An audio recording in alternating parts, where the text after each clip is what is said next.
Hello बच्चों, कैसे हो आप सभी। Welcome back to our YouTube channel Sanatan mathematics classes. आज हम करने जा रहे हैं चैप्टर फर्स्ट रियल नंबर का एग्जाम्पल नंबर सेकंड। देखिए हम एनसीईआरटी में से पढ़ के बता रहे हैं, तो आई होप आपने मेरी फर्स्ट वीडियो देखी होगी एग्जाम्पल नंबर फर्स्ट की। आपको यूक्लिड डिवीजन एल्गोरिथम थ्योरम आपको समझ आ गया होगा। देखिए अब करते हैं हम सेकेंड एग्जाम्पल। तो सेकंड एग्जांपल कहता क्या है बच्चों, मैं एक बार ये एनसीईआरटी किताब में आपको पढ़ के बताता हूँ। देखो एनसीईआरटी किताब में दिख रहा है आपको ये सेकंड एग्जांपल, देखो ध्यान से क्या लिखा है। Show that every positive A1 integer is of the form of 2 क्यों and that every positive odd integer is of the form of 2 q plus में 1 वेयर क्यों इज सम इंटीजर। हाँ तो बच्चों आप मेरे साथ आप भी अपनी मैथमेटिक्स की किताब निकालिए, उसमें एक क्वेश्चन है। देखो फिर इसमें क्या लिखा है, एक बार मैंने आपको पढ़ के बता दिया है। इसमें तीन चीज़ है, तीन चीज़ गिवन है। एक 2 क्यों गिवन है और एक क्या गिवन है 2 क्यों प्लस में 1 और एक क्या गिवन है क्यों क्या है हमारा सम इंटीजर है। तो इसको हम सोल्व कैसे करेंगे।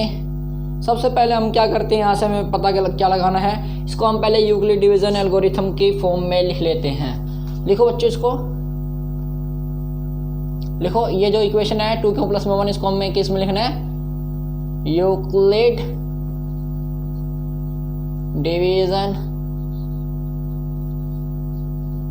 एल्गोरिथम की फॉर्म में लिखना है। क्या होता है यूक्लिड डिवीजन एल्गोरिथम, मैंने बताया था आपको A इक्वल टू B क्यों प्लस में R है और जो R लाइज करेगा वो 0 टू B। ये R लाइज करेगा, इसका मतलब क्या होता है बेटा, जो R की वैल्यू है वो 0 के और B के बीच में आएगी। देखो यूक्लिड डिवीजन एल्गोरिथम ये होता है। A हमारा क्या है, कुछ नहीं है तो ये एज इट इज लिख दो। B हमारा क्या है 2 क्यों प्लस में 1, ठीक है।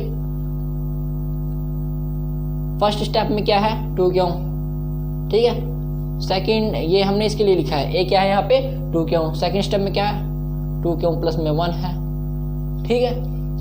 अब बच्चों देखो यहाँ क्या है, इस बात को समझने की बात है। देखो इस बात को कैसे समझोगे आप।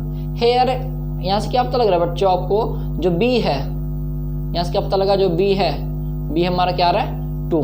यहाँ से क्या पता लगा बच्चों आपको इस इक्वेशन से, जो B की वैल्यू है वो क्या है 2, ठीक है। इतना आपको समझ आ गया होगा। तो यहाँ जो B है वो क्या है 2।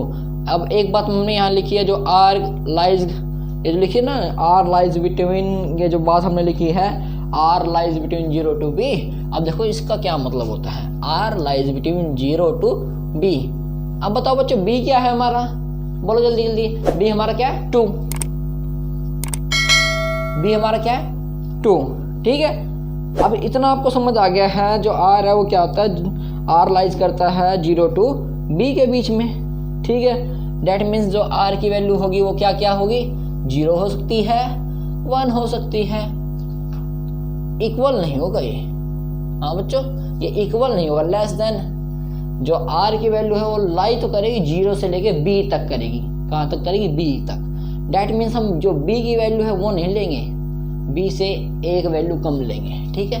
तो इसका मतलब क्या हुआ, जो R की वैल्यू होगी वो 0 और 1 होगी। यहाँ देखो अच्छा ध्यान से देखोगे तो यहाँ R की वैल्यू क्या है 0 और यहाँ R की वैल्यू क्या है 1 है। यहाँ R की वैल्यू क्या है 0 और यहाँ R की वैल्यू क्या है 1 है।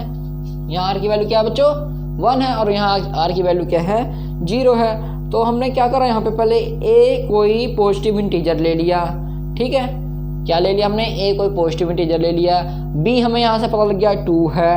अब हमने इसमें यूक्लिड एल्गोरिथम लगा दिया है, ठीक है। यूक्लिड डिवीजन एल्गोरिथम लगा दिया है। इससे हमारी क्या इक्वेशन बनी, A इक्वल टू में 2 क्यों, ठीक है। दूसरी इक्वेशन बनी A equal to 2 q plus में 1, ठीक है।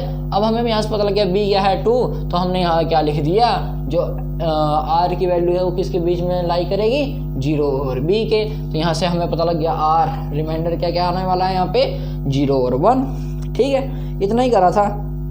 कह रहा if A is the sum of, क्या लिखा है बच्चों यहाँ पे, if A is of the form of 2 q then A is even integer. तो हाँ बच्चों आपको पता है 0 कैसा नंबर होता है, एक ये क्या है इवन, साथ में लिख दो इंटीजर। छिच्छी गंदा गंदा लिखा। आप भी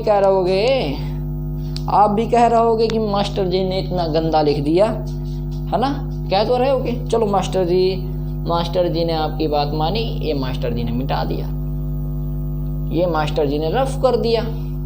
देखो अब मास्टर जी यहाँ साफ साफ लिखेंगे, आप भी इसको कॉपी में साफ साफ लिखना, ठीक है।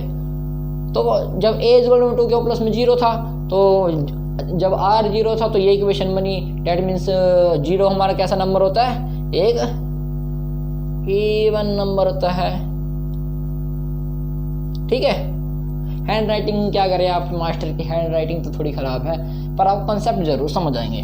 देखो दूसरी क्वेश्चन क्या थी, a = में 2 क्यों प्लस में 1 था, यही था ना। यहाँ क्या था, जो r की वैल्यू है वो क्या है 1, r की वैल्यू क्या है 1, और आपको पता ही है 1 क्या होता है, एक ओड नंबर होता है। 1 कौन सा नंबर है, ओड नंबर। तो यहाँ क्या लिखेंगे, पॉजिटिव ओड नंबर, ठीक है। यहाँ पे आपको सवाल ये खत्म होता है, जो सेकंड एग्जांपल है यहाँ पे आपको ये खत्म होता है, ठीक है। बुक में भी एनसीईआरटी किताब में भी ये लिखा है, मैं एक बार आपको पढ़ के बताता हूँ क्या लिखा है एनसीईआरटी किताब में। कह रहा कि इफ a इज क्या लिखा है बच्चों यहाँ पे, a is the form of 2 q, then a is an even integer, also a positive integer can be either even और ओड। कह रहा भाई ये अगर इस इक्वेशन में अगर कोई और, अगर r की वैल्यू कुछ बढ़ती है, r की वैल्यू कैसे बढ़ेगी, जब b की वैल्यू चेंज होगी। कह रहा अगर b की वैल्यू कुछ चेंज होती है तो क्या हो सकता है, ये इक्वेशन ऐसी आती रहेगी, एक इवन आएगी तो एक ओड आएगी, या तो इवन इक्वेशन हो सकती है या ओड हो सकती है। इसलिए हम कहेंगे देयर, और क्या लिखा है बच्चों देखो, therefore any positive odd integer is the form of 2 q plus में 1, ठीक है। बस यही लिखा है। तो ये हम सेकेंड एग्जाम्पल भी कर चुके हैं। अब देखो हम करेंगे, देखो बच्चों ये हमारा सेकेंड एग्जाम्पल था। आई होप आपको ये समझ आ गया होगा, ठीक है। अब हम आपको